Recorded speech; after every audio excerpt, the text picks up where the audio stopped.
What would you do if in the middle of the frozen wilderness a wild fox suddenly appeared and started pulling at your clothes? Would you run?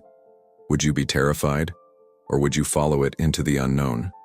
In the remote, icy heart of Alaska, where silence is broken only by the howling wind and where temperatures drop far below what most humans could endure, something unexplainable happened. This isn't just another wildlife encounter.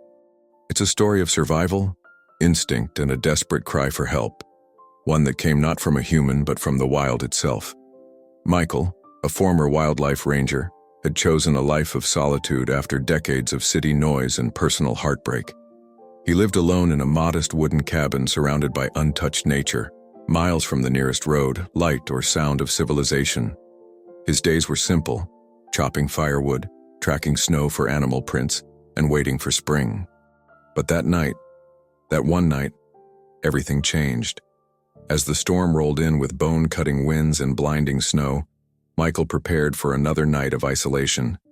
He double-checked the fire, locked his doors, and looked out into the endless white. That's when he saw it. A small, lean shadow moving against the snow. At first he thought it was a trick of the wind, but as it got closer, he saw the unmistakable eyes of a red fox, frantic, urgent, and looking directly at him. This wasn't normal. Foxes are naturally wary of humans. They don't seek contact, especially not in the dead of night during a blizzard. But this one didn't run. Instead, it walked straight up to Michael's cabin and started tugging at the hem of his jacket, yanking with its teeth. It wasn't trying to attack. It wasn't scavenging for food. It was trying to tell him something. What followed next is something no wildlife manual or survival guide could prepare him for. Because this fox wasn't lost, and it certainly wasn't alone. It was guiding him. And every second of hesitation meant something urgent, something dangerous. Deep inside, Michael felt a pull, not just from the fox, but from a sense that something, or someone, was in real danger. Was it an animal? A person? He didn't know. But there was something about the way that fox moved. Fast, but pausing every few steps to make sure he was still behind. It wasn't instinctual behavior. It was intelligent, deliberate. The snow got heavier, the wind louder. Every rational thought told him to go back inside, to stay safe. But there was something stronger than logic at play here. Something primal, something that urged him forward into the storm. And then, through the blizzard, Michael caught a faint sound. It wasn't the wind. It wasn't an animal call. It was human, barely audible. A cry, weak, fading. And that's when he knew this wasn't a coincidence. It was a rescue mission led by a creature no one would have expected. What Michael would find just a few hundred meters ahead would test the limits of his courage and prove that sometimes nature has a way of speaking to those willing to listen. Michael had always believed that nature had its own language. After spending decades tracking bears, wolves, and foxes across Alaska's frozen terrain, he had learned to read the silence, to listen between the winds. But nothing in his experience prepared him for this night. The fox stood there, unmoving for a second, its fur bristling with frost, eyes locked on Michael with a mix of desperation and urgency. Then, it stepped closer, not shy, not fearful. It pulled at his coat again, this time more insistently, as if begging him to follow. Michael hesitated. The snow was picking up. Visibility was shrinking by the second. In weather like this, even seasoned hikers had vanished without a trace. But there was something about that animal, its movements, its expression, that didn't allow him to walk away. Instincts sharpened from years in the wild began to take over. His heart beat faster, not from fear, but from that rare feeling he'd only known in life or death moments. Something was deeply wrong. He grabbed his heavy parka from the hook, threw on his boots without lacing them fully, and stepped into the blizzard. The door slammed shut behind him, swallowed instantly by snow and silence. The fox, as if satisfied, darted ahead but not too far. Every few steps it turned to ensure Michael was following, its shape vanishing and reappearing in flashes through the curtain of white. The storm howled around them like an ancient force, biting into his skin, blurring the landscape and muting even his own breath. Barrow, Alaska, at this time of year, is a place wrapped in isolation. Endless white stretches in every direction. The sun barely skims the horizon, casting only a dim, ghost-like glow. For those who live out here, danger is never more than a wrong turn away. And tonight, danger wasn't hiding, it was screaming through the cold. The path wasn't clear. Michael had no idea where the fox was leading him. The snow was now knee-deep and the icy wind clawed at his face. He could feel his fingers begin to numb despite the thick gloves. But the fox kept going, undeterred, as if pulled by some invisible thread. It was as if this creature wasn't just acting on instinct but delivering a message. And then, a sound cut through the wind, faint, fragile, and unmistakably human. Michael froze, his ears straining. Another gust of wind came. Silence. Then, again, a cry. Weak, barely there, but real. His stomach tightened. Someone was out there, and they were in trouble. The fox stopped. Just ahead, partially hidden under a mess of snow-covered branches and collapsed brush, was a shape, at first unrecognizable. Michael rushed forward, adrenaline replacing the cold. There, lying half-buried beneath the fallen tree, was a teenage boy. His lips were blue, his eyes fluttered, his jacket was torn, face scratched, skin dangerously pale. He had clearly been there for hours, maybe longer. Hypothermia was setting in. Michael dropped to his knees, shaking off snow as he checked for a pulse. It was there, faint, but holding. The boy tried to speak but only managed a hoarse whisper. Michael couldn't make out the words, but he could see the fear in his eyes. And the fox? It sat just a few feet away, watching silently. No panic now, no movement, as if its mission was complete. Michael knew he didn't have much time. The snow was deepening by the minute and dragging the boy would be nearly impossible without equipment. But there was no time to run back. He had to act now. He pulled the boy closer, wrapping him in his own parka, pressing his body against the freezing teen to share warmth. His breath came in clouds of steam. He whispered calm, reassuring words, though he wasn't sure if the boy could hear him. Out here, in this deadly storm, between a frozen forest and a wild fox that refused to leave, something extraordinary was unfolding.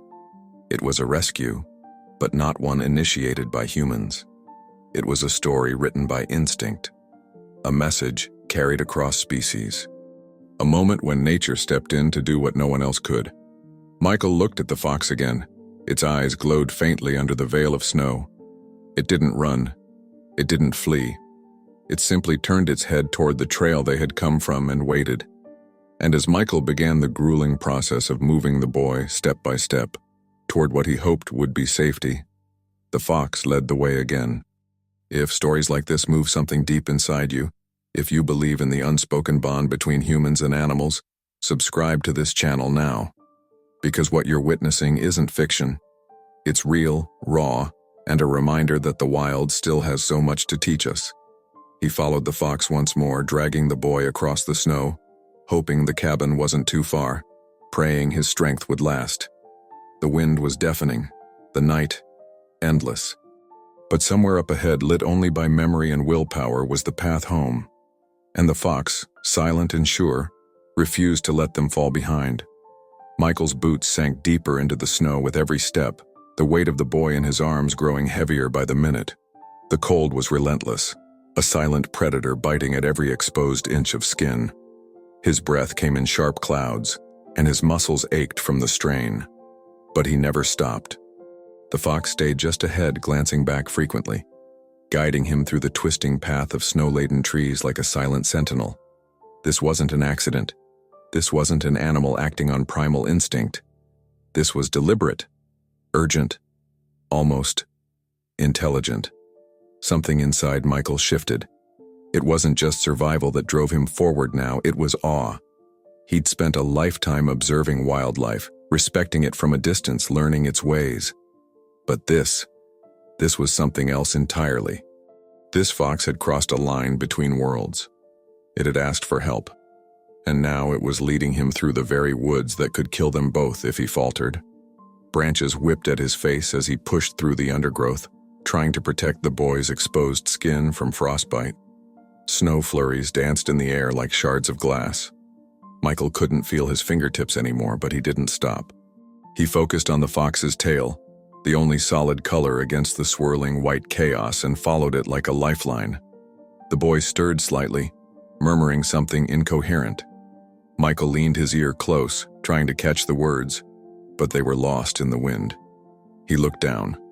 His eyes met the boy's, just barely open now, pale, glazed, but alive. And that somehow gave him a second wind. He adjusted the boy's weight, secured the parka tighter around him, and pressed on. Time lost all meaning in that blizzard. The forest looked endless, the wind deafening. He could have been walking for minutes or hours. Every second was a fight, every breath a burn in his lungs. But that fox never let him stop believing. Every time Michael began to doubt, to stagger, to wonder if this was even real, the fox would stop ahead, lock eyes with him through the curtain of snow, and wait. Silent, calm, unwavering. Then it would turn and move forward again as if to say, "You're not done yet. Keep going." And so he did. But the forest was not without obstacles. A fallen branch caught his leg, nearly sending him tumbling face first into the snow. He caught himself just in time, shielding the boy from impact, but the jolt sent pain shooting up his spine. He gasped, clutching his side, but there was no room for weakness now. No one was coming to save them. He stood again, gritting his teeth. The fox, sensing the pause, came closer this time. It didn't touch him. It didn't growl. It just stood there, its ears perked, eyes sharp and alert. The snow clung to its fur in icy crystals, but it showed no fear. In that moment, Michael swore it understood everything, the stakes, the urgency, the danger pressing in around them. He whispered into the storm, more to himself than anything. Just a little further. We're almost there. We have to be. But the deeper they went, the more the woods began to twist into something unrecognizable. Trees that had once been familiar now looked foreign. Landmarks he'd known for years were hidden beneath layers of snow and time. Panic crept into his thoughts like the cold into his bones. Had he veered off course? Was he following a fox, or was he walking blind into the void? He shook the thought off. He couldn't afford to second-guess now. The boy's body grew heavier in his arms. He was slipping into deeper hypothermia. Michael knew the signs. He'd seen it before. Skin turning waxy, consciousness drifting away like smoke. He needed warmth, shelter, fire. Now. The fox paused again, but this time, something was different. Its ears twitched. It turned not to Michael, but to the trees. It stared ahead, frozen, tail stiff. Michael's heart thumped louder than the storm. Something was out there. Something else. And then the sound came. Not wind, not footsteps, but a groan, wooden, heavy, low. Michael's eyes widened. He recognized it. A wooden beam shifting under pressure, a door, a structure, the cabin. He could barely see it, but the outline was there. A miracle cut from shadows and snow. Relief surged through him, but so did urgency. They weren't safe yet. The fox bolted forward now, its movements faster, more determined. Michael didn't need convincing. He surged ahead with everything left in him, the weight of the boy nearly buckling his knees.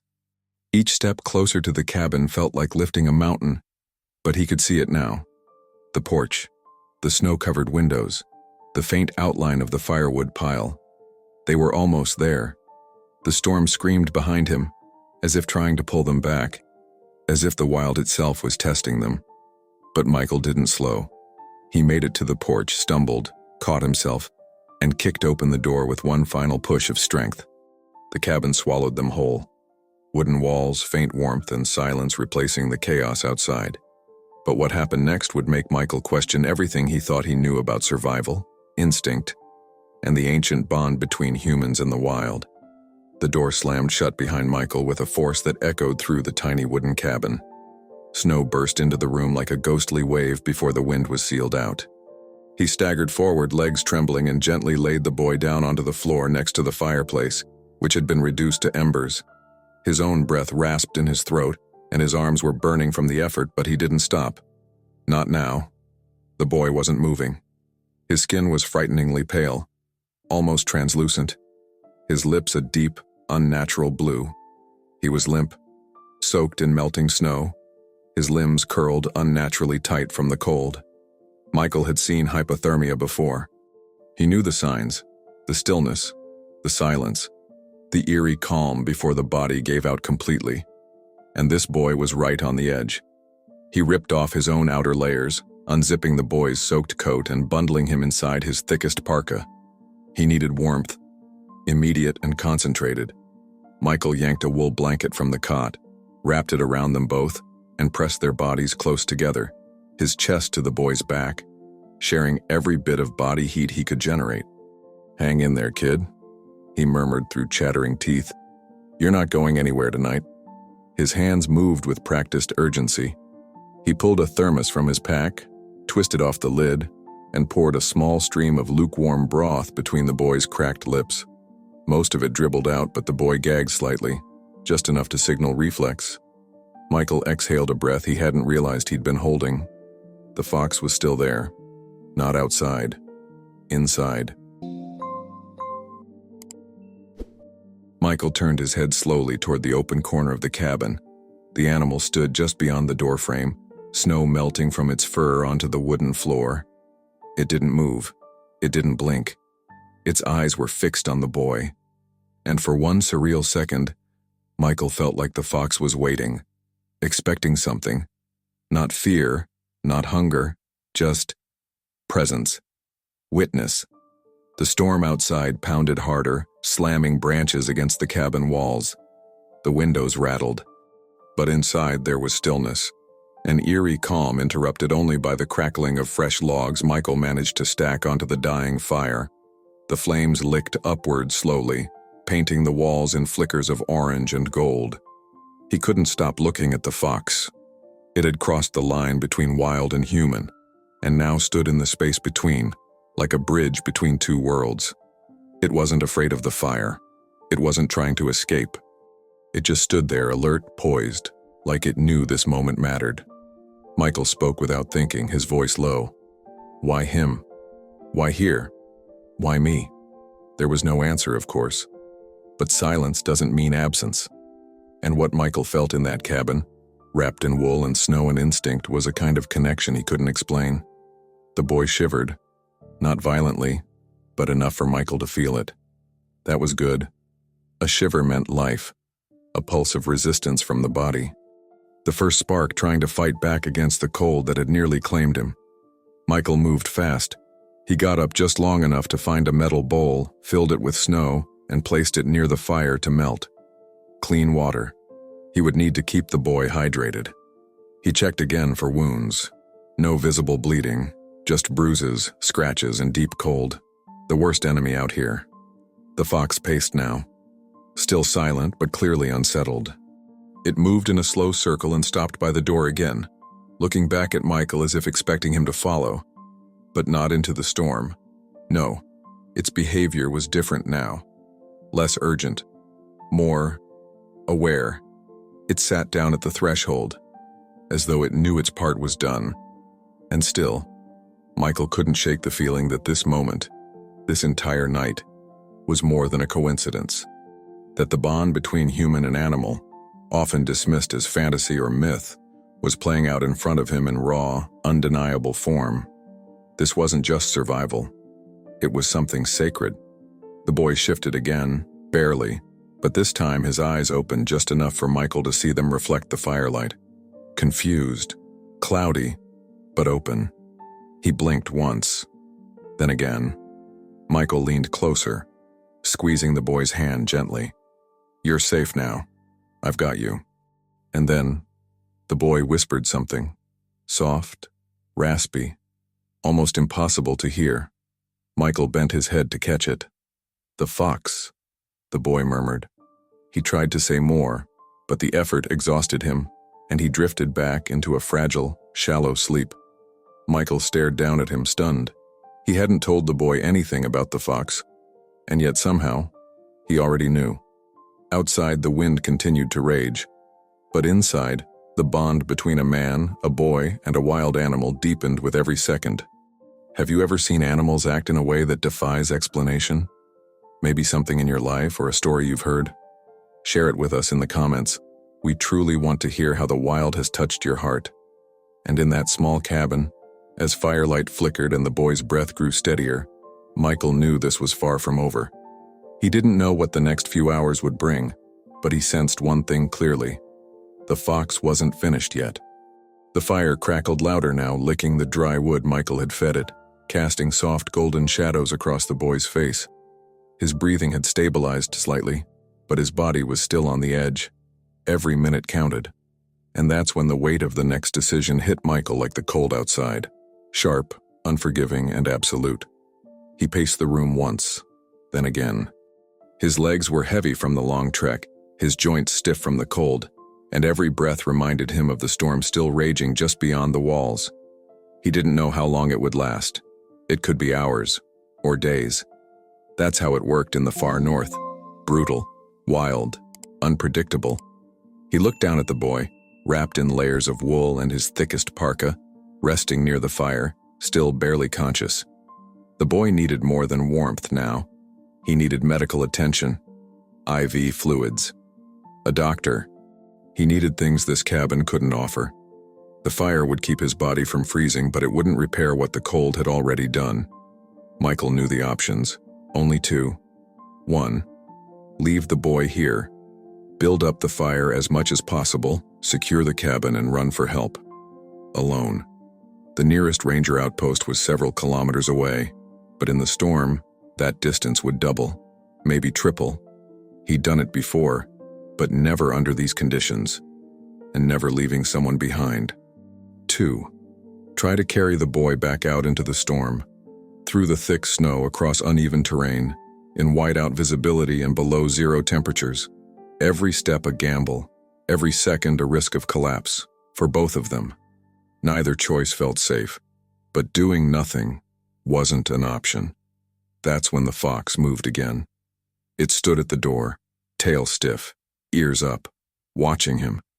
It had been so still before, like a guardian at the gate. But now it paced in tight circles, clearly unsettled. Then it turned toward the door and stared at Michael with that same wild intelligence. The one that had led him into the woods, the one that refused to be explained by science or instinct. Michael met its gaze. "You're trying to tell me something, aren't you?" The fox didn't flinch, didn't blink. It simply turned its head, stepped toward the door, and waited. Michael's mind raced. He thought of the boy's pulse, thready but real, his skin still pale but warming. He thought of the fox leading him once already, guiding him through an unforgiving wilderness to this exact moment. And then he thought of all the times in his life he had trusted logic, and all the times he should have trusted his gut instead. The fox scratched the door gently. That was it. Michael knelt beside the boy, tightened the parka around his chest, added another layer of wool, and wrapped the thickest fleece blanket around them both. He reached into his gear and pulled out a heavy-duty emergency sling, one he'd never thought he'd use for a human. He adjusted the boy into it carefully, his motions both protective and practiced, sliding the harness over his shoulders. The boy murmured again, words unintelligible, weak, but real. Still fighting. Michael whispered, "You're doing good, kid. Just hold on." He braced himself, shifted the full weight of the boy onto his back, and stood slowly. His legs trembled beneath him. The sling bit into his shoulders. The added bulk made his balance uncertain, but he gritted his teeth and pushed forward. He walked to the door, opened it wide, and was greeted instantly by the roar of the storm. Snow blasted through the doorway like a living thing, swirling and biting. The cold clawed into him like knives. But Michael didn't blink. The fox had already taken off into the whiteness. Not fast, not far. Just enough to be seen. A red blur against a white void, just like before. Michael took one step outside, then another, and another.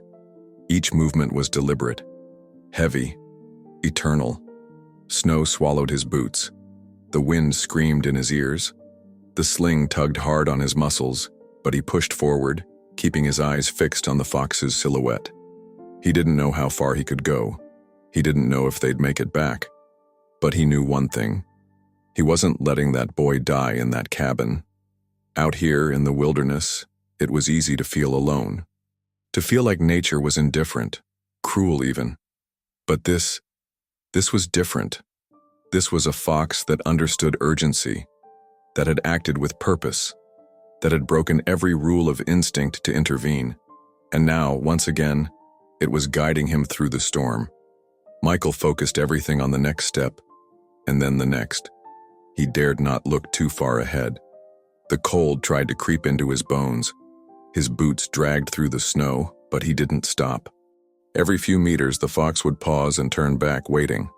That rhythm, the fox's silent pace, the wind howling through the trees, the boy's shallow breaths against his neck, was all he had. And somehow, it was enough to keep him going. The wind didn't let up. If anything, it screamed louder, as if trying to pull Michael back to punish him for pushing forward. Each step became a war, his legs shaking under the weight of the boy, the sling digging into his shoulders like a rope burn that wouldn't stop. His fingers, even inside thick gloves, started to numb. His breath felt shallow, and his lungs burned from the cold. The snow fell faster now, a wall of white that blurred the ground, the trees, the sky. It didn't feel like walking anymore. It felt like swimming through ice. But still, the fox was there, always ahead. Just close enough to follow, never too far to lose sight of. Its red coat was streaked with frost now, its movements slower, more careful. Even it was tiring, but it never stopped, not once. Michael couldn't speak anymore. Every word would have stolen the breath he needed just to move. His thoughts narrowed to one thing. One more step. Just one, then another, and another. Not for himself, for the boy, for the life that pulsed weakly against his back, for the fragile heartbeat he was protecting with every trembling stride. Then, through the trees, barely visible at first, something flickered. Not light, not fire, but shape. Structure. The cabin. His cabin. The one he'd left behind in desperation. Now, in this endless white, it rose like a ghost from the snow. Familiar. Solid. Salvation. His knees buckled. The weight of the journey collapsed into his legs. He dropped to one knee, the boy still in his arms, and nearly fell face first into the snow. But the memory of the boy's frozen face, the fragile rasp of his voice, ignited something deep. Deeper than exhaustion. Deeper than pain. Michael roared inside himself, no sound left to scream, and forced his legs to move again. 10 more feet, then 5. He hit the porch with his shoulder, reached for the doorknob with shaking fingers, turned it, and they fell inside. The storm seemed to howl in protest as the door slammed shut behind them. The silence that followed was deafening. The cabin, though frigid from hours of emptiness, wrapped around them like a familiar hug. Michael laid the boy gently on the cot, his own hands trembling uncontrollably now. He kicked off his boots, shrugged off the sling, and crawled to the fireplace. The ashes were cold, but Michael always prepared for the worst. He grabbed the emergency fire starter from its hidden box beneath the floorboard, threw down kindling and struck it again and again until flames sparked, caught, and grew. He stacked logs, fanned the fire, fed it with everything he had. Heat slowly radiated into the room. Then he turned to the boy. His skin was pale, but not as pale as before. Michael unwrapped the layers with careful hands, exchanging soaked fleece for dry wool, tucking the blankets around him, placing a heated stone from the fire under his feet. The boy groaned softly, his eyes fluttering but not opening. Michael grabbed the emergency rations, sugar, broth concentrate, glucose packs, and dripped warm liquid into the boy's mouth, one slow drop at a time. The boy swallowed weakly. That was all he needed. The flame crackled behind them, casting dancing shadows over the wooden walls. Michael collapsed beside the cot, not from sleep, but from utter depletion. He rested his head against the wall and finally allowed himself a breath.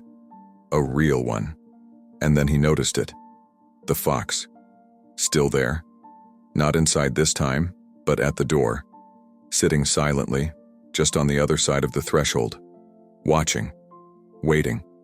Its eyes reflected the firelight, twin sparks in the snow. It didn't whimper. It didn't move. It simply sat, as if guarding the doorway from whatever force might dare cross it. Michael stared at it in disbelief. The storm howled behind the fox, but it didn't flinch. It wasn't just an animal. It was a witness, a protector, a messenger from something far older and wiser than logic. Michael walked to the door, opened it slowly. The wind hit him like a slap, but he didn't care. He stood there face to face with the creature who had just saved a life, not with claws or strength, but with guidance, with trust. He didn't speak. There were no words. The fox turned its head slightly, sniffed the air, and for a long moment, just stood still. Then it backed away, step by step, into the storm. Not running, not afraid. Just done. Michael closed the door softly, as if honoring a spirit, and turned back toward the fire. The boy stirred again, and this time his eyes opened fully, glazed, confused but awake. Michael knelt beside him and the boy's lips parted. He whispered a single word. "Fox." Michael nodded slowly. "Yeah, I saw him too." If this moment moved you, show your support by liking this video. It helps us reach more people who need to hear stories like this. Stories of survival, of instinct, of the incredible bond between humans and the wild. The fire grew stronger. The wind howled on. But inside that small cabin, warmth and wonder took hold. And deep down, Michael knew this was not the end of their story. The boy's eyes flickered, dazed at first, blinking slowly as if adjusting to a world he wasn't sure still existed. Michael leaned closer, watching the subtle movements of his face, an eyebrow twitch, a muscle tightening at the corner of his jaw, the slight rise and fall of his chest now steady under the wool blankets. These were small signs, but in a place where silence could mean death, every breath was a miracle. Then the boy's lips parted, dry and cracked but forming a word. Not a question, not a cry for help, just a name, or maybe a memory. Fox. Michael's breath caught. He wasn't expecting that. Not now, not after all the chaos. He waited, crouched at the side of the cot, heart pounding, uncertain of what the boy meant. The boy turned his head slowly, his voice just above a whisper. "I remember it. That fox, it followed me yesterday. Not chasing me, not afraid, just watching, like it knew something was going to happen." Michael didn't say a word at first, because what do you say when a stranger echoes the exact thing you've been feeling but couldn't explain? That this wasn't coincidence, that something had passed between species, a warning, a decision, an act of intention that went far beyond instinct. "I think it brought me to you," the boy said, his voice still weak but full of something stronger. Conviction. Or maybe, brought you to me. Michael sat back on his heels, staring into the flames. The boy wasn't wrong. Everything that had happened, the journey through the storm, the precise way the fox had waited, guided, insisted, it hadn't followed a natural rhythm. This had been something else. A rescue story not told by humans, but carried out by nature itself. Outside, the storm still howled, but its rage had lessened. The snow fell softer now, a gentle curtain instead of a violent sheet. And though the cabin creaked under the wind, it felt like the danger had passed, at least for now. "Do you remember what happened before the snow hit?" Michael asked gently. The boy nodded, eyes distant. "I was hiking alone. Dumb, I know. Just wanted to get out, clear my head. I wasn't watching the clouds. I didn't think it would come that fast. I got turned around, slipped off a ledge and hit my head maybe. Everything after that's blurry, except the fox." His voice trembled, not from cold but from something deeper. Vulnerability, gratitude, wonder. "I thought I was hallucinating. It just kept staying near me. I'd fall behind, and it would wait, like it was checking on me." Michael couldn't help but smile, though his chest felt tight. He'd seen animals do remarkable things in his years as a ranger. Bears protecting orphaned cubs, wolves mourning lost packmates, even deer guiding their injured. But this fox had shown a level of perception that defied explanation. It had made a choice, not out of survival, but connection. "You're safe now," Michael said softly. "You're not alone anymore." The boy looked around, taking in the cabin, the fire, the heavy blankets wrapped around him like armor. Then his eyes landed on the door. "Is it still out there?" he asked. Michael turned his head, walked quietly to the entrance, and opened the door just enough to peer into the dusk. There was no sign of the fox now, just snow, endless and quiet. But somehow, Michael knew it wasn't far. It had done what it came to do. It had stayed until the boy woke up, until the danger was over. And now, it had returned to wherever it came from, back into the forest, back to the wild it came from. "He's gone," Michael whispered. "But not really." The boy smiled faintly. "Yeah, I don't think something like that just disappears." They sat in silence after that, each staring into the fire, their thoughts tangled in wonder. There were no answers, only a feeling that something ancient had passed between them, and that they'd been a part of something no one would believe unless they'd seen it with their own eyes. And deep down, they both knew. They hadn't just survived the storm. They had witnessed a moment of connection so rare, so raw that it would live in their hearts forever. Out in the dark, beyond the reach of firelight, the wilderness breathed. Alive, watching, waiting, and maybe, just maybe, listening. The storm faded slowly over the next 2 days, retreating like a giant beast satisfied with the test it had delivered. Snow still blanketed the landscape in thick, unbroken layers, and the wind continued to whisper through the trees. But inside the cabin, warmth had returned, both the physical heat of the growing fire and the deeper, more invisible warmth of something miraculous having taken place. The boy, whose name was Daniel, began to speak more, at first in fragments, disjointed and slow, but then in longer thoughts. The color returned to his face. His hands, once frozen stiff, now trembled only slightly. Each day, Michael watched the spark of life reignite in him, and each morning he wondered if the fox would return. Daniel asked about it often. "You're sure it was real?" he said one morning, still wrapped in blankets, watching the snow fall through the small cabin window. Michael chuckled softly. "I've never been more sure of anything." He hadn't spoken much about his own experience, how the fox had guided him through the white void, how it had stood at the threshold like a sentinel, waiting not for food or praise, but for a signal, a sign that its purpose had been fulfilled. But some things didn't need to be explained. Some things could only be felt. On the third morning, just as the sky began to shift from indigo to a soft Arctic blue, Michael woke to the sound of gentle scratching at the cabin door. He opened it slowly. The air outside was still. No wind, no sound, just the clean silence of snow and early light. And there it was, the fox. It stood no more than a few feet from the door, body lean, eyes steady. It didn't approach. It didn't flee. It simply waited, as if checking one last time. At its feet, carefully placed, was a small object. A bone, weathered, clean, likely scavenged from the forest. But the way it was presented, precisely centered in front of the door, not dropped at random, felt deliberate. Michael didn't move. Neither did the fox. They stared at each other for several seconds. Michael's breath clouded in the air, but the fox's remained still. Then, without warning, it turned. Not fast, not startled. Just finished.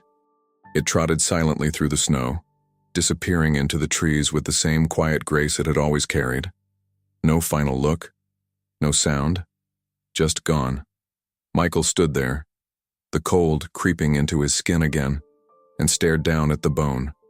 He didn't know what to make of it. Was it symbolic? A gesture of closure? A token from one world to another? Or maybe it was a gift. That night, he told Daniel what had happened. The boy didn't laugh. He didn't question. He just nodded slowly, a strange calm in his eyes. "I think it was saying goodbye," Daniel said. "Or thank you. Michael wanted to agree, but the truth was, he didn't know. The wilderness didn't speak in words. It spoke in symbols, in instincts, in moments that only the heart could interpret. For days after that, they both kept glancing toward the trees, wondering if the fox might return again. But it never did. Its part in the story was done. The connection had been made. The message delivered. And yet, its presence lingered. In every crunch of snow outside the cabin, in the way Daniel's eyes would drift toward the window, in the sudden stillness that would fall over the room without warning. It was as if the fox had left behind something more than a bone, a silence, a mystery, a reminder. Daniel healed quickly. His strength returned faster than either of them expected. Within a week, he could walk unassisted, and they began planning the trip back to civilization. Michael offered to radio for a pickup, but Daniel refused. "I want to walk," he said. "I want to leave the way I came. Only this time, I'll find my way." There was something in his voice, a new weight, a new clarity. Something had shifted inside him, not just physically, but spiritually. He had looked death in the eyes, and it had been wearing the mask of snow and silence. And beside him, walking through it all, had been a wild animal with no name, no language, no obligation, only purpose. Where in the world are you watching this from? And what would you have done if a fox tried to pull you into the forest? Would you have followed? Would you have trusted it? Tell us in the comments. We want to know how this story speaks to you. Outside, the snow continued to fall. The forest stood still. And though the fox was gone, its trail remained in both their memories, etched not in paw prints, but in something deeper, something unspoken. And this was not the last time the wild would call. The days passed slowly after Daniel regained his strength. He and Michael spent their mornings in quiet rituals, collecting wood, boiling snow for water, watching the untouched horizon stretch endlessly in all directions. There was a calm now, a rhythm, as if time itself had slowed to make space for something sacred that had taken place between them and the wild. Neither spoke often of the fox, not because they forgot it, but because words felt too small, too narrow to contain what it had represented. How do you describe the presence of something that defies logic but fills your soul with absolute certainty? How do you explain a creature that vanishes into the trees, yet somehow never leaves? It's easy to think of the wilderness as empty, as cold and detached. But in those silent spaces between wind and snow, between breath and stillness, there are voices that don't use sound. There are messages written in instinct, in the way a fox appears in a storm, in how a human feels pulled to follow without understanding why. Sometimes, the most silent creatures carry the loudest messages. Michael had always believed animals knew things we didn't. He'd seen too much in his time to dismiss what others called coincidence. He'd watched a bear pause at the edge of a river just moments before the ice cracked under it. He'd seen wolves go still minutes before a distant avalanche.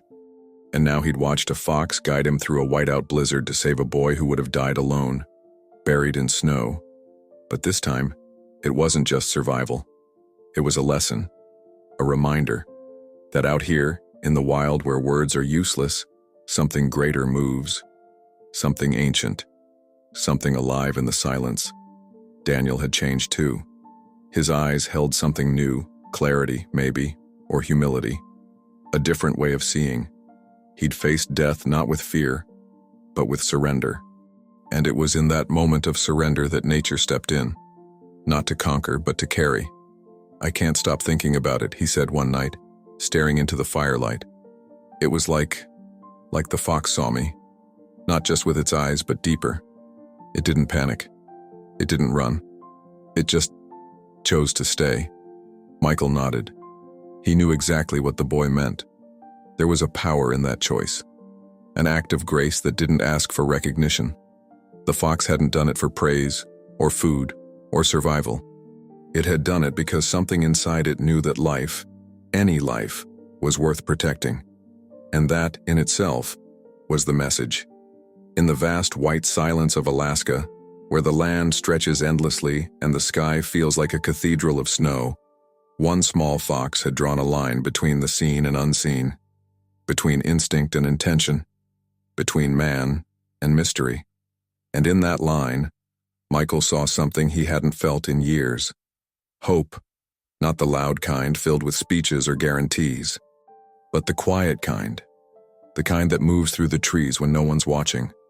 The kind that sits at your door, silent, watching, and waits to see what kind of human you'll be. It reminded him that we're not alone in this world, not in the ways that matter. We are surrounded always by a web of connection so delicate we often miss it, but it's there, in a bird that returns to the same tree every spring, in the bear that circles back to the cabin it was once fed near, in the fox that chooses to intervene, not because it has to, but because it can. These are not just stories. They are truths whispered through nature's breath, messages passed down not through language, but through presence, through a glance, a pause, a decision. The cabin had never felt so full, not of things, but of meaning. Michael stared out the frosted window that night, eyes scanning the tree line for one last glimpse of red fur. But he knew he wouldn't see it again. That wasn't the point. The gift had already been given. The fox had delivered more than just survival. It had delivered remembrance. That in every heartbeat, there is a wildness. In every silence, a chance to hear something more. And maybe, just maybe, when the world falls quiet again, when the snow comes and the wind rises, something will stir beyond the trees. Waiting, watching, choosing once more to act. So, if this story touched something deep inside you, if it made you feel, reflect, or simply pause for a moment, then you're exactly where you need to be. Here on this channel, we believe that real stories, especially the ones that come from the heart of the wilderness, are more than just entertainment. They're reminders of instinct, of connection, of the invisible threads that bind us to every living creature, no matter how wild, no matter how silent. If you've ever felt that too, if you believe animals can teach us things no human ever could, then I invite you to become part of this journey. Hit that subscribe button now and turn on the notifications, because the next story we're about to share might just change the way you see the world. Maybe it's a bear that returns to thank the one who saved it. Maybe it's a wolf that mourns its fallen mate. Maybe it's a deer that visits the same doorstep every morning for years. These stories aren't fiction. They're happening right now, and we're here to tell them, and don't stop here. There's another powerful story already waiting for you. It's appearing on your screen right now. Click on it, watch it, let yourself feel something again. Because every time we choose to see the wild not as something separate, but as something sacred, we come one step closer to remembering who we really are.